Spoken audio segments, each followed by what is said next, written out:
Subscribe कीजिए royal teacher को education संबंधी न्यूज़ तुरंत पाने के लिए। देश भर के शिक्षकों का होगा ऑनलाइन प्रशिक्षण। सीबीएसई ने जारी किया आदेश।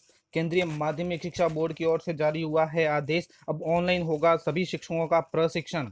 जी हाँ साथियों, बात करें आज की तो मुख्य खबर की, तो सबसे बड़ी मुख्य खबर यही है कि अब शिक्षकों का प्रशिक्षण देश भर में है वो ऑनलाइन होगा। एक पोर्टल के माध्यम से होगा जिसके जरिए सभी शिक्षकों को प्रशिक्षण दिया जाएगा। उस पोर्टल में कब कैसे क्या करना है, क्योंकि और साथ में जो समय सारणी जारी हुई है उसके बारे में भी बात करेंगे। नमस्कार साथियों, मेरा नाम है मोतीलाल कनौजिया और आप देख रहे हैं रॉयल टीचर। चलिए दोस्तों, शुरू करते हैं आज का हमारा वीडियो और बात करते हैं मुख्य खबर की। बात करें अपनी पहली खबर की दोस्तों, तो अब कर्मचारियों को 6 लाख रुपए का लाइफ इंश्योरेंस मिलेगा। कर्मचारी भविष्य निधि संगठन की ओर से आकस्मिक मृत्यु होने पर नॉमिनी को मिलेगी धनराशि। अगर आप कहीं नौकरी करते हैं और आपकी सैलरी से प्रोविडेंट फंड यानी पीएफ कटता है तो ये खबर आपके काम की है। कम लोग जानते हैं कि इस खाते के साथ इन्हें 6 लाख का फायदा भी अलग से मिलता है। ऑर्गेनाइज सेंटर के काम करने वाले कर्मचारियों को पीएफ अकाउंट के साथ 6 लाख का लाइफ इंश्योरेंस कवर मुफ्त मिलता है। अधिकांश पीएफ कर्मचारियों को इसकी जानकारी नहीं होने के कारण इसका फायदा नहीं उठा पाते हैं, इसलिए उन लोगों को लिए ये जानकारी जरूरी है। सरकारी नियम नियम होने की वजह से सभी कर्मचारियों के लिए पीएफ कटवाना अनिवार्य होता है। ऐसे में लोग बिना जानकारी लिए हुए भी सैलरी से पीएफ का पैसा कटवाते रहते हैं। ईपीएफओ मेंबर्स को इंश्योरेंस कवर की यह सुविधा कर्मचारी डिपॉजिट लिवड इंश्योरेंस स्कीम के तहत मिलती है। इस योजना के तहत सदस्य की मौत होने पर नॉमिनी को अधिकतम 6 लाख रुपए का इंश्योरेंस कवर का भुगतान किया जा सकता है। पहले इसकी लिमिट 3,60,000 रुपए थी, बाद में इंश्योरेंस कवर की लिमिट को बढ़ाकर 6 लाख रुपए किया गया। ईपीएफओ की वेबसाइट से मिली जानकारी के अनुसार आपके पीएफ अकाउंट के साथ इसे लिंक किया जा सकता है। खास बात यह है कि आपकी नौकरी की अवधि में कोई भी कर्मचारी इसके लिए कोई कंट्रीब्यूशन नहीं देता। कर्मचारी भविष्य निधि अपने सभी मेंबर्स को यह सुविधा देता है। अगर किसी ईपीएफओ मेंबर्स की आकस्मिक मृत्यु हो जाती है तो नॉमिनी लाइफ इंश्योरेंस राशि को क्लेम कर सकता है। अब कैसे मिलता है उसका भी दिखा है कि अगर कर्मचारी रिटायर्ड हो जाता है तो इस अवस्था में ये क्लेम नहीं मिलता। ये सुविधा सिर्फ असमय मृत्यु पर ही मिलती है। पीएफ खाता धारक की मृत्यु होने पर अकाउंट का नॉमिनी इंश्योरेंस अमाउंट के लिए क्लेम कर सकता है। इसके लिए इंश्योरेंस कंपनी को डेथ सर्टिफिकेट, सक्सेशन सर्टिफिकेट और बैंक डिटेल की जरूरत होगी। अगर पीएफ खाते का कोई नॉमिनी नहीं है तो फिर कानूनी उत्तराधिकारी यह अमाउंट क्लेम कर सकता है। पीएफ खाते से पैसा निकालने के लिए एम्प्लॉयर के पास जमा होने वाले फॉर्म के साथ इंश्योरेंस कवर का फॉर्म भी जमा कर दें। इस फॉर्म को एम्प्लॉयर सत्यापित करता है, इसे के बाद कवर का पैसा मिलता है। बात करें अपनी अगली खबर की, तो पीओ की तर्ज पर अब शहरी स्कूलों की मॉनिटरिंग संदर्भ केंद्र प्रभारी को है। ग्रामीण क्षेत्रों में पंचायत प्रारंभिक शिक्षा अधिकारी यानी पीओ की तरह शहरी क्षेत्र में भी अब स्कूल संदर्भ केंद्र प्रभारी यानी सीआरसीएफ होंगे। शहरी क्षेत्र में सरकारी स्कूलों की मॉनिटरिंग की जिम्मेदारी सीआरसीएफ की होगी।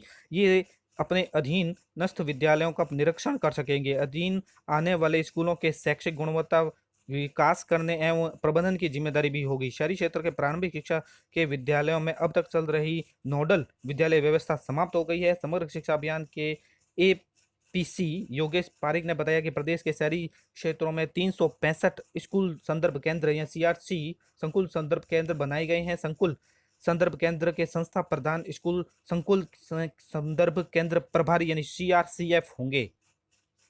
बात करें अपनी अगली खबर की, तो शाला दर्पण से होगा ऑनलाइन आवेदन। शिक्षा विभाग में प्रोबेशन पूरा होने के बाद स्थायीकरण और एसीपी आवेदन का काम जल्द ही शाला दर्पण से शुरू होगा। इसके लिए दोस्तों मैंने अलग से वीडियो बना रखा है, आप यूट्यूब पे सर्च करोगे तो वो वीडियो मिल जाएगा कि शाला दर्पण पर एसीपी के लिए स्थायीकरण के लिए आवेदन कैसे करें। तो फिलहाल अभी वो बंद है, वो जल्दी शुरू हो जाएगा। स्थायीकरण के साथ वेतन नियमितीकरण और एसीपी नियुक्ति अधिकारी द्वारा स्वीकृत होता है। शिक्षक आवेदन भरकर संस्था प्रधान को वहां से सीबीओ और डीओ जेडी निदेशक को भेजना होता है। डाक पहुंचने और कार्यालय में समय लगने से दोनों वित्तीय लाभ में कार्य में देरी हो जाती है, इसलिए अब वो ऑनलाइन ही होगा। अगले शैक्षणिक सत्र में छुट्टियों में होगी बड़ी कटौती। लॉकडाउन के चलते शैक्षणिक कार्य में नुकसान की भरपाई के लिए उच्च शिक्षा विभाग ने छुट्टियों में कटौती करने का फैसला किया है। अब राजस्थान में उच्च शिक्षा हासिल कर रहे छात्र और छात्राओं को अगले शैक्षणिक सत्र में चुनिंदा छुट्टियों से ही काम चलाना पड़ सकता है। उच्च शिक्षा विभाग ने आगामी शिक्षा सत्र की समय पर शुरुआत करने के लिए अपनी कवायद शुरू कर दी है। इसके अलावा लॉकडाउन के चलते स्थगित हुई परीक्षाओं को पुनः आयोजित करने के लिए उच्च शिक्षा विभाग ने अपनी कवायद शुरू कर दी है। कवायद के चलते उच्च शिक्षा विभाग सबसे पहले अंतिम वर्ष की कक्षाओं की परीक्षा कराने के निर्देश दिए हैं। उच्च शिक्षा मंत्री भंवर सिंह भाटी ने बताया कि लॉकडाउन के चलते विद्यार्थियों को पढ़ाई का पर बहुत बड़ा असर पड़ा है। ऐसे में समय पर कोर्स पूरा करवाने के लिए दिवाली तथा अन्य त्योहार की छुट्टियां कम की जाएगी।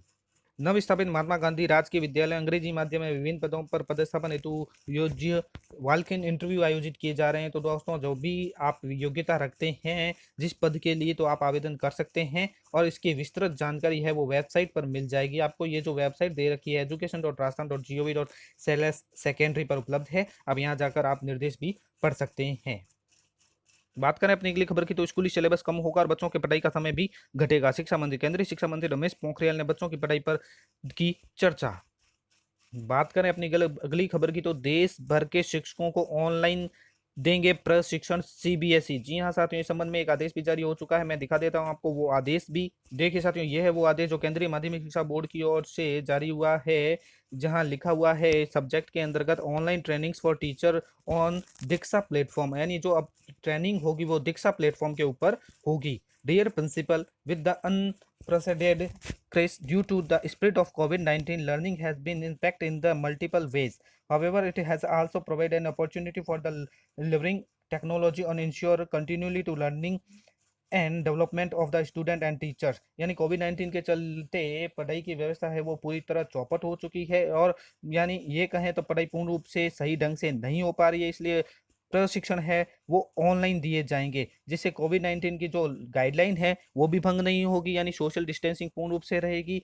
साथ में ये जो कोर्स है वो आपको अभी सीबीएसई के लिए जारी हुआ है। सीबीएसई है वो दीक्षा पोर्टल पर ये देगी और उसके अंतर्गत अभी 2 कोर्स लागू किए हैं। ये 2 कोर्सेज है pedagogy of environment study and health and wellbeing in school. इसके लिए स्टेप भी दिया गया है, आपको दीक्षा पोर्टल ऐप डाउनलोड करना होगा और क्यूआर कोड भी दिया गया है। उसके बाद ये जो 2 कोर्सेज है वो भी आपको बताए दिए गए हैं, उसका भी लिंक दे दिया गया है। उसके बाद दोस्तों मैं आपको बता देता हूँ एक समय सारणी भी जो जारी की गई है केंद्रीय माध्यमिक शिक्षा बोर्ड की ओर से।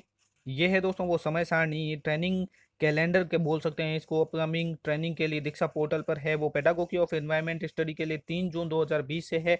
Health and well being in school 3 June 2020 launch की डेट दिखा रहा है। ये पेडागोगी ऑफ लैंग्वेज है वो 15 जून 2020 है। लर्निंग आउटकम एंड पेडागोगी है वो 15 जून 2020 है और पेडागोगी ऑफ मैथमेटिक्स है वो 29 जून 2020 है।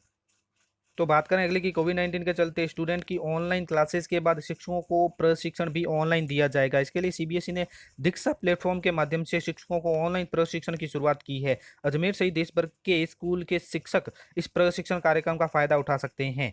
सीबीएसई के निदेशक प्रशिक्षण व कौशल शिक्षा विश्वजीत शाह की ओर से संस्था प्रधानों को निर्देश दिए गए हैं। कोविड-19 के चलते शिक्षण भी प्रभावित हुआ है, हालांकि इसने हमारे छात्रों और शिक्षकों के सीखने और विकास की निरंतरता को सुनिश्चित करने के लिए प्रौद्योगिकी का लाभ उठाने का अवसर भी दिया है। सीबीएसई प्रशिक्षण मैनुअल और एनसीईआरटी के निष्ठा मॉड्यूल के आधार पर अपने शिक्षकों को क्षमता निर्माण के लिए दीक्षा प्लेटफॉर्म पर अपने ऑनलाइन प्रशिक्षण कार्यक्रम शुरू किए। शिक्षक खुद दीक्षा पर पंजीकरण कर सकते हैं और प्रशिक्षण पाठ्यक्रम पूरा कर सकते हैं। दीक्षा पर प्रशिक्षण कैलेंडर भी जारी किया गया है जो मैंने आपको दिखाया।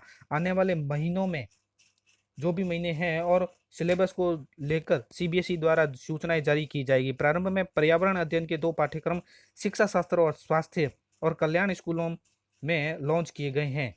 जो शिक्षक सफलतापूर्वक प्रशिक्षण पूरा कर लेते हैं वे 15 जून से होने वाले दीक्षा पर अपने डिजिटल प्रमाण पत्र डाउनलोड कर सकेंगे। इन चरणों में पाठ्यक्रम शुरू करने में होंगे सक्षम। सबसे पहले देखो, एंड्रॉयड मोबाइल फोन से आपको दीक्षा एप्लीकेशन डाउनलोड करनी है। दीक्षा एप्लीकेशन का उपयोग करने के लिए क्यूआर कोड को आपको स्कैन करना है जो आपको मैंने दिखाया। स्कूलों में पर्यावरण अध्ययन और कल्याण की शिक्षा। फिर DIKSH मोबाइल एप्लीकेशन या डेस्कटॉप लैपटॉप वेब ब्राउजर पाठ्यक्रम खोलने के लिए लिंक दिया गया है। इस लिंक के जरिए आप खोल सकते हैं। तो साथियों, ये थी आज की बड़ी खबर। वीडियो अच्छी लगे तो जरूर लाइक शेयर और सब्सक्राइब कीजिए। पास में आने वाले घंटी के बटन को जरूर दबाएं एजुकेशन संबंधी न्यूज़ तुरंत पाने के लिए।